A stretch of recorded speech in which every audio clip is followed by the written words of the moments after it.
এই প্যান্ডেলের সীমানায় ঢোকা মাত্রই দাম বেড়ে গেছে। যতক্ষণ বসে থাকবেন ততক্ষণ শুধু আমল নামায় সওয়াব আর সওয়াব।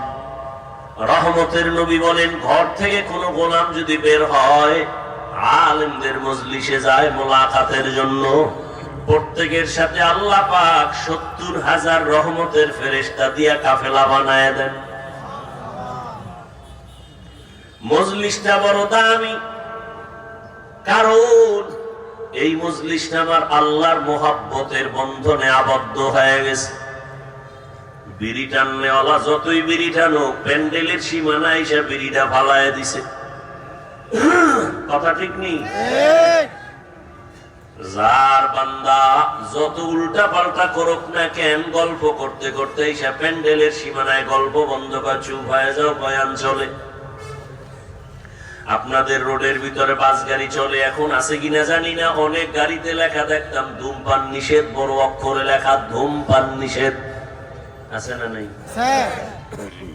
কিন্তু আশ্চর্য বিষয় হলো, লেখার পরও ড্রাইভারও বিড়ি টানে, হেল্পারও টানে, কন্ট্রাক্টরও টানে, বাধা দিলে ধোঁয়াটা আমার দিকে মারে। আবার চাপাবাজি করে বলে, আমার টাকা দিয়ে বিড়ি টানি, তোমার বাবার কি? দুনিয়ার কোন মসজিদে লেখা নাই ধূমপান নিষেধ, আছে নাকি? মসজিদে কেউ ধূমপান করেনি। গাড়ির মধ্যে লেখা ধূমপান নিষেধ, এরপরও করে, বাধা দিলে রাগ করে। আর জমিনের আল্লাহর কোন ঘর, কোথাও লেখা নাই ধূমপান নিষেধ, কিন্তু সেখানে গেলে কেউ ধূমপান করবে দূরের কথা, বরং পকেটে হাত দেয়, টুপি তালাশ করে। বাসে লেখা নিষেধ, এরপরও করে, বাধা দিলেও গালি দেয়। মসজিদে লেখা নাই, এরপরও করে না, বিষয় কি? অনেক ব্যাত লয়ে কেউ দাঁড়ানো আছে, তাহলে অনেক গেলেই বিড়ি টানে না, বিষয় কি? আল্লাহর ভয়। এখানে লেখা আছে এরপরও টানে, ওখানে লেখা নাই এরপরও টানে না, কেন? বলে পরিবেশ তাকে বাধ্য করেছে। সৎসঙ্গে স্বর্গবাস, অসৎসঙ্গে সর্বনাশ। বাসের পরিবেশ আর ওখানের পরিবেশ এক না। জমিনে সবই তো ঘর, মসজিদ গুলো কার ঘর? তবে সব মসজিদ এক লেভেলে না। দুনিয়ার সব মসজিদ আমার আল্লাহর ঘর, তবে বাইতুল্লাহ নামের ঘর বড় দামি, আল্লাহর কাছে দামি ঘর। إن أول بيت وضع للناس للذي ببكة مباركا وهدى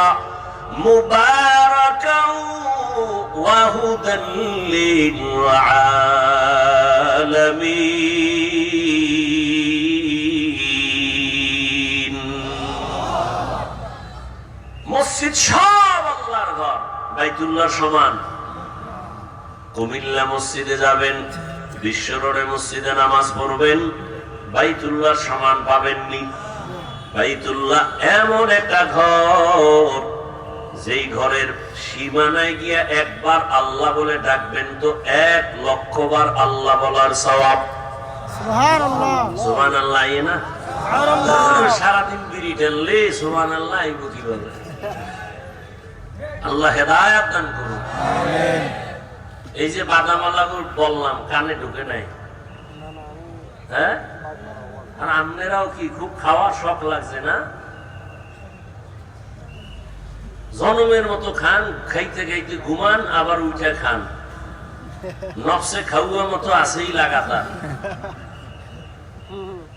নামাজ বাদ দিছে খাওয়ার তালে, সব ধ্বংসই খানা খানা করিয়া। যত হামলা, যত মামলা, এই খাই খাই জিন্দগির জন্য। মা ছেলেরে মারে, ছেলে মাকে মারে, কি ব্যাপার? খাওয়ার ভাগ বটোয়ারা কম। নেতা প্রজারে মারে, মালিক তার কর্মচারীরে মারে, সমস্যা কি? এই সব খাওয়ান। খাইতে পারবে 10 টাকা, কিন্তু চাহিদা হলো 10 কেজি খাবে। মানে কুত্তাও এরকম করে না, মানুষ যেইভাবে খানার জন্য করে। ডাক্তার বলে মিষ্টি খাবা না, হারাম। আরে সবে বরাতে গেছে হালুয়া খাইতে মসজিদে,